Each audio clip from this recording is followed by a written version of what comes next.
Résumé complet de AEW Dynamite Winter is Coming 2024, un épisode spécial du 11 décembre marqué par des matchs décisifs, des rivalités explosives et un main event pour le titre mondial féminin.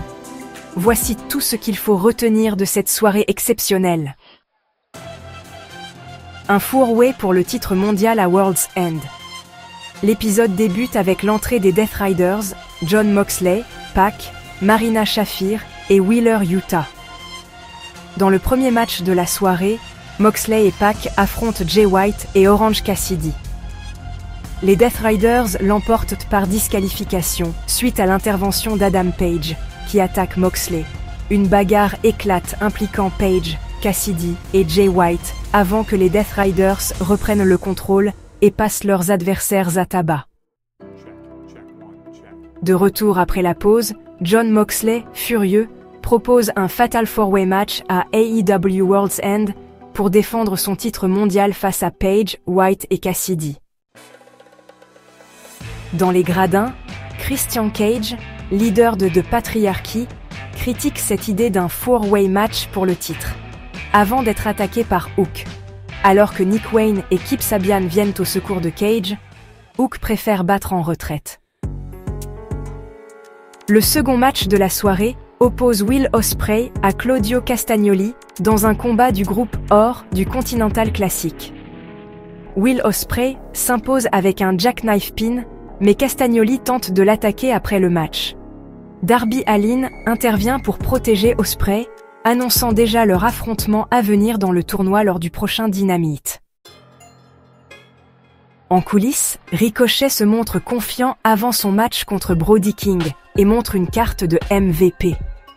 Pendant ce temps, MJF fait son arrivée dans l'arène. Lors de la pause publicitaire, Matt Cardona annonce son match contre Chris Jericho à Final Battle, tout en lançant un défi à Brian Keith pour un combat à Rampage Winter is Coming. Dans un match crucial, Adam Cole affronte Kyle O'Reilly pour déterminer qui affrontera MJF à World's End. Adam Cole remporte la victoire avec un roll-up malgré une tentative d'intervention de MJF qui se prend un super kick de Cole. Après le match, Cole tend la main à O'Reilly, mais ce dernier refuse et quitte le ring. Le second match du groupe Or oppose Ricochet à Brody King. Ricochet s'impose avec un enchaînement de 2 Spirit Guns, continuant son ascension dans le tournoi.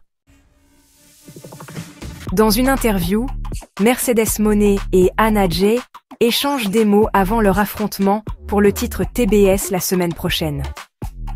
Moné se déclare comme la plus grande championne de l'histoire du titre, tandis qu'Anna Jay promet de choquer le monde. Le main event voit Maria May défendre son titre mondial féminin face à Mina Shirakawa. Maria May conserve son titre grâce à un Storm Zero. Après le match, une surprise attend les fans.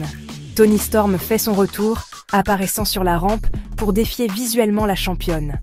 Storm n'avait plus été vue à l'AEW depuis sa défaite à All In 2024 en août. Pour tout savoir sur les shows AEW et WWE, restez connectés avec Catch Minute résumé WWE and AEW.